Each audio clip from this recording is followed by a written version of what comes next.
네, 오늘도 무척 무더운 하루였습니다. 여러분 다들 잘 지내셨습니까?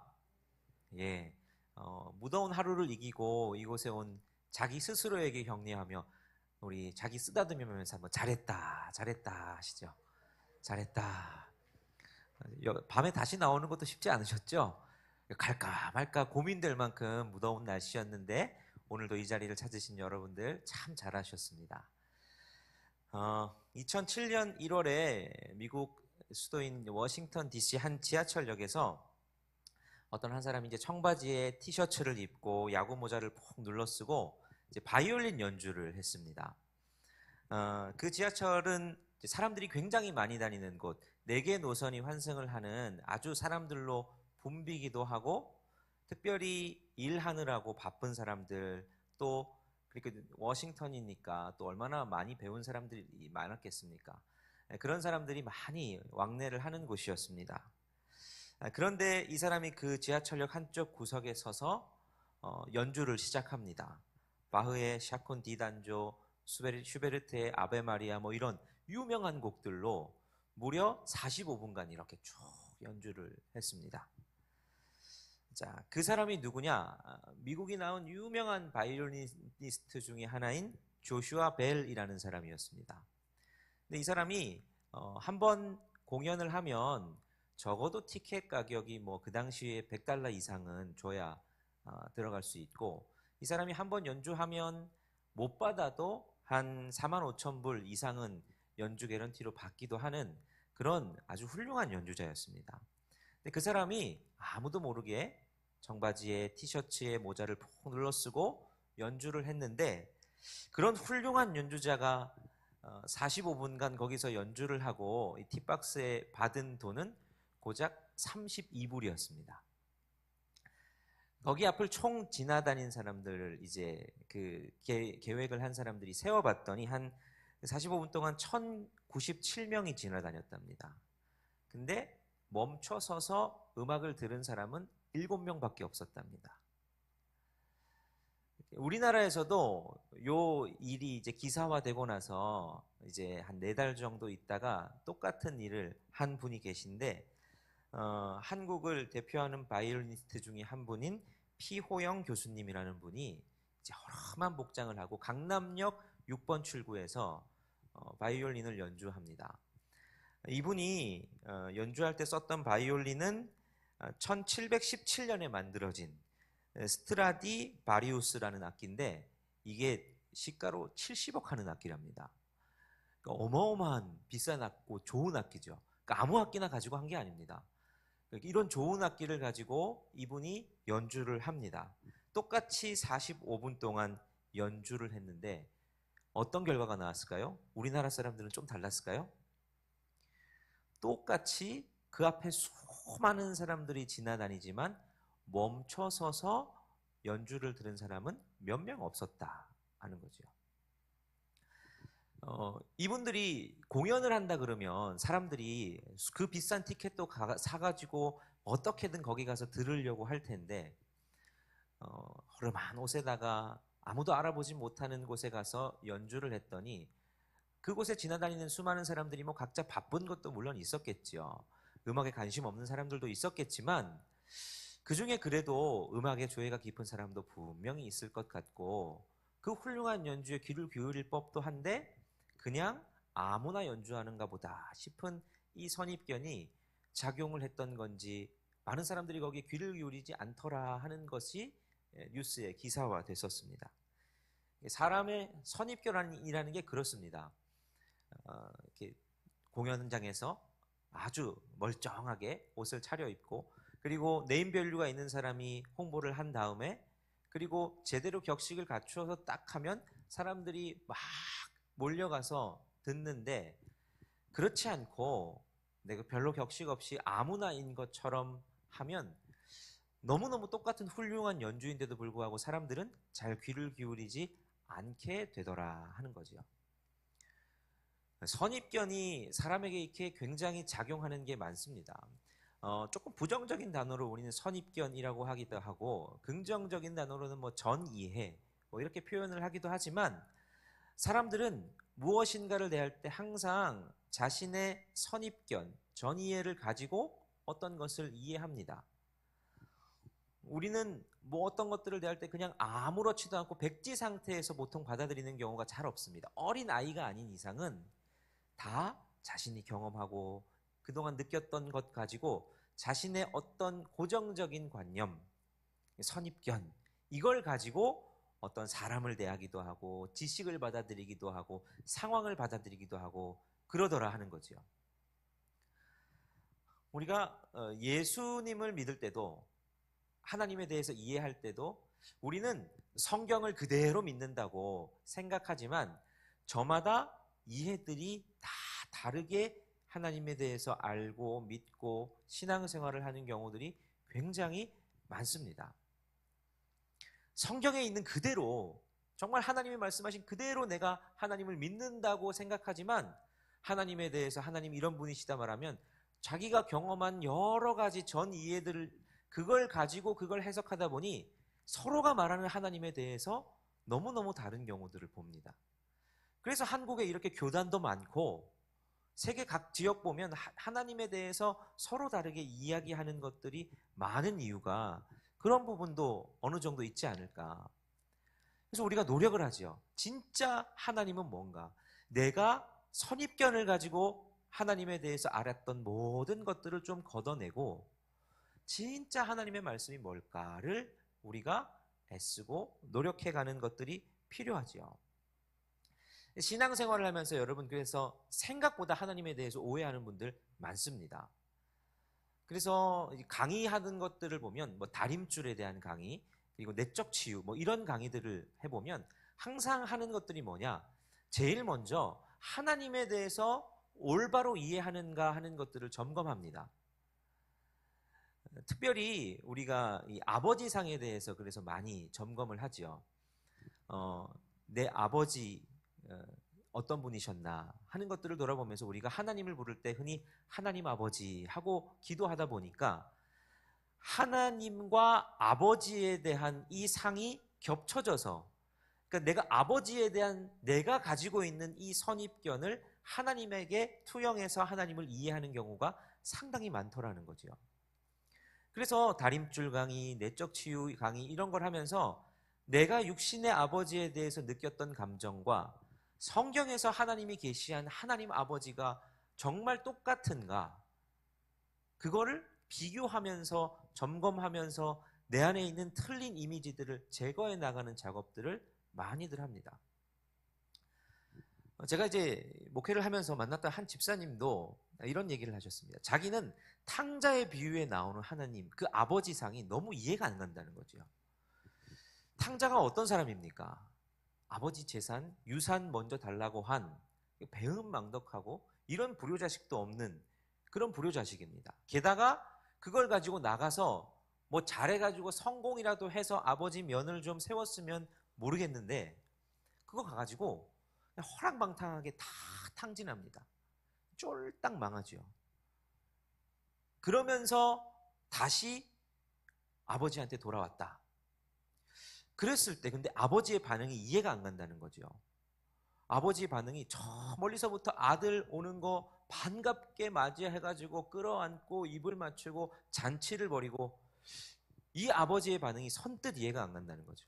일단은 그 아들을 잡아 족쳐야 될 것 같은데 자기 성질로서는 자기가 생각하기에는 아버지의 그 반응이 너무 가식적이고 이해가 안 되는 반응이라는 겁니다. 왜 그 집사님은 그렇게 탕자의 비유의 아버지에 대해서 이해가 못하겠다 이렇게 말을 할까? 그건 그분이 가지고 있는 아버지상입니다. 그분이 가지고 있는 아버지상은 이래야 된다. 그래서 아버지에 대한 이해들이 모두가 다를 수 있습니다. 누구는 굉장히 엄격한 또 누구는 굉장히 무책임한 아버지 상을 가질 수 있고 누구는 되게 폭력적인 아버지 상이거나 아니면 누구는 되게 유약한 아버지 상 뭐 이런 것 등을 가질 수 있습니다.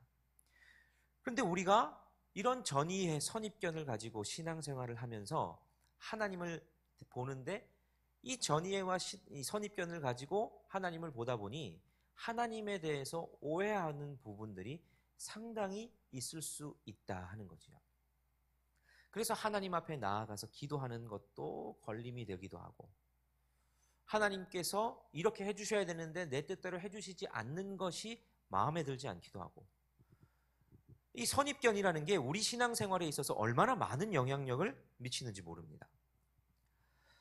자, 그렇다면 우리가 이 선입견을 가지고 오늘 본문을 한번 보면, 오늘 본문도 이 선입견이라는 걸 가지고 이해할 수 있지 않을까 싶습니다. 여러분, 유대인들이 예수 그리스도께서 이 땅에 오셔서 사역을 시작하시고 하나님의 복음을 증거하셨을 때 받아들인 제자들도 있지만, 종교 지도자들을 중심으로 이들이 예수님을 안 받아들이죠.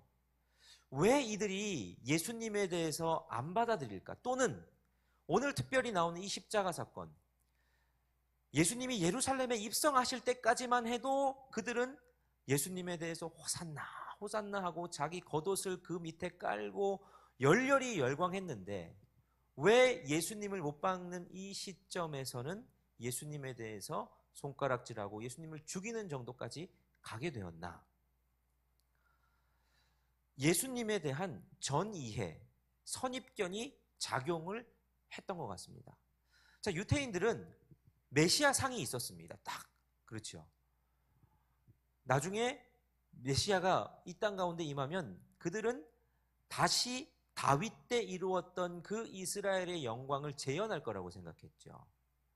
지금 로마로부터 압제당하는 우리 민족을 완전히 해방시키는 군사적인 메시아, 그러니까 다윗의 그 강력했던 왕권을 회복할 만한 그 메시아상을 딱 가지고 있습니다. 그게 그들의 선입견이었죠. 근데 예수님이 오셔서 기적도 행하시고 저분 꽤 그럴 능력이 있는 것처럼 처음에 보이기도 했습니다. 그래서 사람들이 많이 모이기도 했고, 당시 권력을 가지고 있었던 종교 지도자들은 위협감을 느끼기도 했지요. 그런데 계속 예수님이 행하시는 것들을 보니까 그렇지 않은 겁니다. 자기들의 기대와는 정반대 다른 길로 가는 겁니다. 뭔가 군사적인 반란도 일으키고 뭔가 로마에 대해서 대항할 만한 구심점이 되어야 될 것 같은데, 가이사의 것은 가이사에게 바치고 하나님의 것은 하나님에게 바쳐라, 이런 애매모호한 대답만 하시는 것 같고, 자기들의 마음에 자기들이 가진 선입견에 딱 맞는 메시아상이 아니다라고 판단이 되는 거죠. 그러니까 예수님에 대해서 탁 태도를 바꿉니다. 아, 우리가 생각했던 메시아가 이분이 아니구나, 그렇게 생각한 거죠. 이게 이제 선입견이 작용을 하는 거거든요. 우리가 하나님 믿을 때에도 내가 원하는 하나님 상이 있습니다. 내가 원하는 하나님 상에 하나님이 맞아 떨어지면 이 하나님 진짜라 생각하는데, 내가 원하는 하나님 상에 맞아 떨어지지 않으면 하나님 가짜인가 하는 의심이 우리가 들 때도 있다는 거죠. 자, 오늘 본문은 예수님께서 십자가에 달리시는 자리입니다. 우리가 이 본문은 참 마음 아픈 본문이고, 예수님이 십자가에 달리시는 너무나도 끔찍한 본문이지만, 사실 여러분, 이 십자가의 자림은 엄청난 은혜의 자리지요. 역사적인 자리입니다.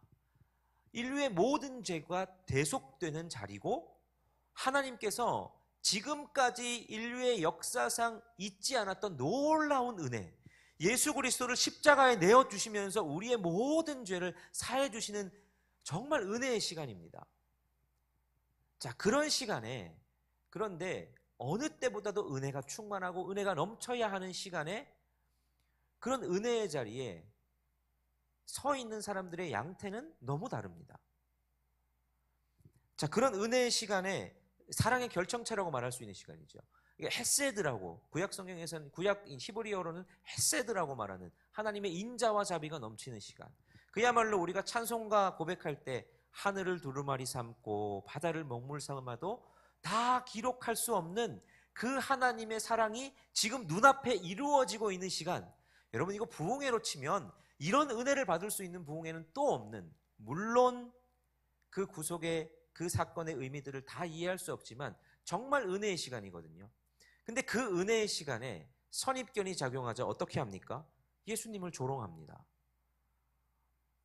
구경꾼의 무리들이 있습니다. 예수님을 배신하고 예수님을 핍박하고 예수님을 조롱하는. 인류 역사상 찾아볼 수 없는 은혜의 시간에 자기의 선입견에 사로잡히자 예수님을 십자가에 못 박게 내어주는 사람, 예수님을 등 돌리고 배신하고 손가락질하는 사람, 예수님을 조롱하는 사람, 그런 사람들이 있더라 하는 거죠. 우리가 신앙생활하면서도 여러분 동일하게 이런 일들이 일어날 수 있습니다. 우리가 하나님 앞에서 은혜 받는 시간 모두 똑같이 다 같이 여기서 예배 드리는 것 같고, 똑같은 교회 다니는 것 같고, 똑같은 하나님 섬기는 것 같은데, 그래서 누구는 은혜 충만해서 막 떼굴떼굴 구르는 은혜의 시간일 수 있지만, 누구는 자기 선입견에 딱 사로잡히면 그 은혜의 시간이 하나님 앞에서 딱 돌아서는 시간이 될 수도 있더라 하는 거지요. 여러분, 선입견이라는 게 이렇게 무섭습니다. 우리가 하나님 앞에서 정말 하나님이 어떤 분이신지 우리의 선입견을 늘 걷어내는 작업을 하지 않으면 내 성격대로의 하나님, 내가 지금까지 경험해 왔었던 세상에 돌아가는 원리나 세상의 여러 신들에 대한 내 선입견, 나한테 이렇게 해줘야지, 이런 것들이 작용하기 시작하면 아무리 하나님의 은혜가 쏟아부어지고 하나님의 은혜가 크게 부어지는 시간이라도 그게 하나님의 은혜가 전혀 안 되는 일들이 될 수 있다는 걸 결정적으로 보여주는 것이 십자가의 사건입니다. 그 십자가 바로 앞에서 예수님을 조롱하고 예수님을 십자가에 못 박는 이들이 있더라 하는 거죠. 하지만 동일한 자리에 완전 다르게 반응하는 이도 있습니다. 자, 우리 오늘 요한복음 19장 25절부터 27절까지 말씀, 25절부터 27절까지의 말씀을 같이 한 목소리로 읽어보겠습니다. 자, 시작. 예수의 십자가 곁에는 그 어머니와 이모와 글로바의 아내 마리아와 막달라 마리아가 섰는지라. 예수께서 자기의 어머니와 사랑하시는 제자가 곁에 서 있는 것을 보시고 자기 어머니께 말씀하시되 여자여 보소서 아들이니이다 하시고 또 그 제자에게 이르시되 보라 내 어머니라 하신대 그때부터 그 제자가 자기 집에 모시니라. 아까 앞에서 조롱하던 이와는 전혀 다릅니다. 앞에서 조롱하던 이들은 24절에 보면 군인들이 서로 말하되 이것을 찢지 말고 누가 얻나 제비 뽑자 하니 이는 성경에 그들이 내 옷을 나누고 내 옷을 제비 뽑나이다 한 것을 응하게 하려 함이로라. 군인들은 이런 일을 하고, 자, 군인들은 그 예수님의 십자가 앞에서 예수님의 옷 가지고 야 이거 찢지 말고 누가 가지나 우리 제비 뽑아보자, 예수님을 조롱하고 예수님의 십자가가 아니라 그 옷 나누는 데만 관심을 가진 이들이 있습니다. 그런데 반대로 그 예수님의 십자가 앞에 서서 예수님의 십자가를 마음 아파하며 눈물을 흘리며 그 자리를 지키는 이들도 있습니다. 물론 이들이 지금 이 자리에서 예수님의 십자가 대속의 의미를 완전히 다 알지는 못했지만 그들은 예수님을 사랑하는 마음으로 예수님의 마지막까지도 그 예수님 곁에서 붙어 있으려고 그 위험한 자리에도 머물러 서 있었던 사람도 있더라 하는 거죠. 똑같은 은혜의 자리입니다. 똑같은 예수님의 십자가라는 하나님의 한없는 사랑과 은혜가 부어지는 그 자리에 누구는 예수님의 옷 제비 뽑으려고, 누구는 예수님 손가락질하고 자기의 계획대로 예수님이 죽나 확인하려고 있는 사람도 있는 반면 누구는 예수님 사랑하는 마음으로 예수님 떠나지 못하고 그 곁에 서서 눈물 흘리며 예수님 붙잡고 있는 사람도 있더라 하는 거죠. 이 두 종류의 사람, 왜 이렇게 차이가 나는 겁니까? 예수님을 바라보는 선입견의 차이였던 겁니다. 예수님을 있는 그대로 만난 사람들은 예수님 발치에서도 떨어질 수 없어서 그 돌아가시는 예수님 앞에서 사랑하는 마음으로 붙잡고 있었고, 예수님을 자기 선입견을 가지고 이해한 사람은 이 사람 메시아 아니라고, 이 사람 구원자 아니라고 그렇게 예수님을 십자가에 내어주며 못 박으며 조롱하며 그렇게 하는 사람들도 있더라 하는 거지요. 그래서 여러분, 우리가 신앙생활을 하면서 이 선입견을 제거하는 작업들이 참 많이 필요하다는 것을 깨닫게 됩니다. 지금 우리가 다 같이 이렇게 예배하고 있지만 우리 속에도 수많은 선입견들이 자리하고 있을지 모르겠습니다. 오늘 수요 예배 나올 때에도 아유, 매번 드리는 예배인데 뭐 똑같겠지. 내가 지금까지 해왔던 경험이 내 선입견으로 자리 잡으면 아유, 오늘 너무 더운데 뭐 하루 그냥 안 나가도 되지. 그렇게 작용할 수 있죠. 그러나 그 선입견들을 걷어내고 하나님은 언제나 어디서나 내게 역사하실 수 있는 분이시고, 주님의 역사하심은 정말 그날이 도적같이 임할 때처럼 임하실 것이다 라는 그 진리를 붙잡고 나아오는 사람들은 이곳에 함께 있는 겁니다. 이곳에 함께 있지만서도 우리가 함께 일산영문교회라는 공동체 안에서 신앙생활하고 온 교회가, 한국교회뿐만 아니라 온 세계교회가 동일한 하나님을 믿고 섬기고 동일한 성경으로 신앙생활하고 있음에도 불구하고 정말 다른 양식으로 누군가는 하나님의 은혜에 충만히 빠져서 신앙생활하는 반면 누구는 하나님 어떻게 이러실 수 있냐고 하나님께 원망하며 신앙생활할 수도 있더라 하는 거죠. 그래서 여러분, 우리는 하나님을 제대로 알기를 힘써야 합니다. 그리고 군인들과 같이, 종교 지도자들과 같이 예수님을 십자가에 내주었던 그런 유대인들과 같은 그런 마음으로 그 자리에 서 있는 것이 아니라 예수님을 사랑하는 마음, 예수님을 있는 그대로 쫓아가려는 그 마음으로 서 있는 사람이 되어야 한다 하는 것이죠. 여러분은 어떤 마음으로 이 자리에 서 계십니까? 그런 시각이 정말 중요한 것들을 보여주는 예화가 하나 있습니다. 그 아프리카에서 본 암소 9마리라는 이 책이 있습니다. 박종하 씨라는 분이 책을 지었는데 이 책에 나오는 이야기입니다. 이제 이 이야기를 전달하는 주인공이 아프리카에서 한 부족에게 가서 그 부족의 이야기를 보는 겁니다. 이 부족의 추장은 엘리트입니다. 부족을 떠나서 선진국에 가서 공부도 했고 돌아와서 이제 추장의 뒤를 이어서 다음 추장으로서 아주 영향력을 떨칠 총망 받는, 부족 내에서도 아주 기대되고 많은 사람들이 사랑하는 그런 부족장의 이 추장의 아들입니다. 자, 근데 이 추장의 아들이 결혼 정년기가 돼서 이제 결혼을 해야 되는 거죠. 신부를 고르는데 그 당시 이제 부족에서는 이 신부에게 고를 때에 이제 지참금이나 아니면 선물을 주는 거죠. 그래서 얼마나 많이 선물을 받았느냐 하는 게 이 신부가 자랑하고 이 신부의 가치를 드러내는 겁니다. 그래서 누구는 염소, 누구는 양, 아니면 누구는 황소 이렇게 막 준비해서 저마다 자기 신부를 잘 데려오려고 준비하는 풍습이 있었다는 거죠. 근데 이 추장의 아들이 결혼식을 하니까 이 추장의 아들이 자기의 신부를 존귀히 대하기 위해서 어떻게 준비를 했느냐? 암소 9마리를 준비했답니다. 이건 그 당시에 그 부족에게 있어서 전례 없는 어마어마한 이 혼수품인 거죠. 암소 9마리를 준비해서 그 암소를 끌고 자기가 청혼할 여인에게 갑니다. 저마다 결혼 정년기에 이런 여인들은 다 나한테 왔으면 좋겠다, 나한테 왔으면 좋겠다 기다리고 있는 거죠. 그런데 한 집, 두 집 지나치고 아주 부잣집이고 아주 이렇게 저 사람이 되지 않을까라고 생각했던 그 여인들의 집들을 이 추장의 아들이 다 그냥 지나치는 겁니다. 그렇게 다 지나치고 나서 마지막에 이른 곳이 아주 허름한 집, 그 허름한 집 앞에 이릅니다. 그리고 그 허름한 집에 들어가서 청혼을 하는 거죠. 나랑 결혼해달라고.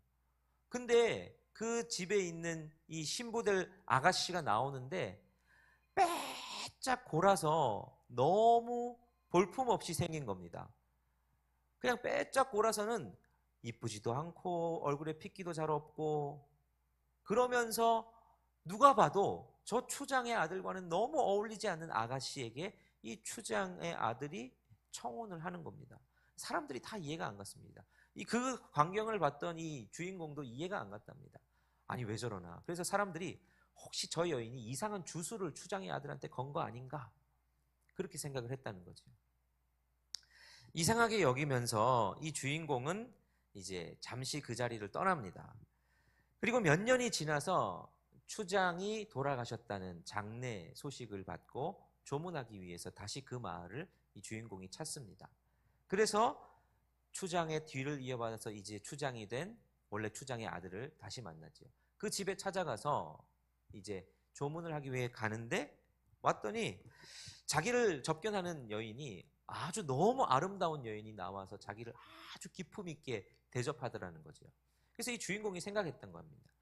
아, 예전에 결혼했던 그 여인과는 헤어졌나 보다. 그리고 이 아름다운 여인과 다시 결혼을 했나 보다. 이렇게 생각했는데 자세히 보니, 잘 알고 보니 그게 아니라 그렇게 빼빼마르고 볼품없이 얼굴에 핏기도 없이 생겼던 그 여인이 지금 자기 눈앞에 이 아리따운 여인으로 바뀌어 있었답니다. 너무 기품 있고 아름다운 여인으로 바뀌어 있었는데 이게 도대체 무슨 일인가? 어떻게 이런 일이 있을 수 있는가? 했더니 그 아내 되는 그 여인이 이 추장의 아들이 내게 와서 소 9마리로 내게 청혼해 줬을 때 내 가치를 그때서야 다시 깨닫게 되었다고. 나는 이전에는 내가 가난하고 별로 볼품없는 사람인 줄 알았는데 이 추장이 소 9마리로 나를 청혼해 줬을 때 그때서 내 가치를 다시 보게 되었다고. 여러분, 이건 뭐 자기 개발에 대한 얘기라기보다 이 얘기를 우리의 시각으로 보면 내 선입견이 나는 이렇게 볼품없는 사람, 가난하고 나는 별 볼 일 없는 사람, 이 선입견으로 나를 보기 시작하면 나를 그렇게 보게 되는 거지요. 그런데 그게 아니라 외부에서 주어진 새로운 시각으로 내 존재 자체를 다시 보기 시작하니 내가 얼마나 아름답고 괜찮고 가치 있는 존재임을 다시 보게 되더라 하는 거지요. 우리가 하나님을 볼 때 그렇게 볼 수 있습니다. 내 선입견으로 하나님을 보면 하나님 쪼잔하기도 하고 하나님 별 능력도 없는 것 같고 하나님 나를 별로 사랑하지도 않는 것 같고 그런 하나님으로 오해하고 볼 수 있지요. 그런데 그 선입견을 걷어내고 정말 하나님께서 어떤 분이신지 성경에서 말씀하시는 하나님에 대한 진리를 다시 우리의 눈에 심고 하나님을 보기 시작하면 그때에서야 우리는 하나님을 다시 보게 된다 하는 것이지요. 우리가 주님 앞에 서 있고 지금 이 자리에 예배하고 신앙생활하고 있는데 우리는 도대체 어떤 눈을 가지고 내가 그곳에 서 있을까 하는 것을 우리가 다시 한번 우리의 자리를 점검하면 좋겠습니다. 그냥 형식적으로 신앙생활은 하고 그냥 내가 쭉 해왔던 대로 신앙생활은 하는데 혹시 하나님에 대한 오해로 내가 하나님을 오해하고 함께 신앙생활하는 성도들을 오해하고 교회를 오해하고 그러면서 내가 상처받고 모난 채로 신앙생활하고 있지는 않았을까? 내가 진짜 하나님을 제대로 알고 있을까? 하나님이 어떤 분이신지, 하나님의 사랑이 도대체 뭐고, 하나님의 계획이 뭐고, 하나님이 나를 바라보는 시선은 어떤 것이고 하는 걸 내가 정말 제대로 알고 있을까? 그 문제 제기로부터 우리의 신앙생활을 다시 점검하는 저와 여러분이 되시기를 간절히 바랍니다. 그런 작업들을 계속 해나가다 보면 내 생각이 틀린 거 아닌가? 내 인지에 오류가 있는 것 아닐까? 내 상처가, 내 모난 것들이 하나님을 오해하고 삐뚤어지게 보도록 하고 있지는 않을까? 그것들을 점검하며 나아가다 보면 마침내 내 눈꺼풀을 쌌던 다른 것들이 벗겨지고 하나님을 제대로 보게 되는 그날이 오게 될 줄 믿습니다. 우리 그것을 위해서 함께 노력하고 함께 달려가는 주의 백성들이 다 되시기를 바랍니다. 이 시간 함께 우리 그 말씀에 대해서 결단하며 찬양하면 좋겠습니다.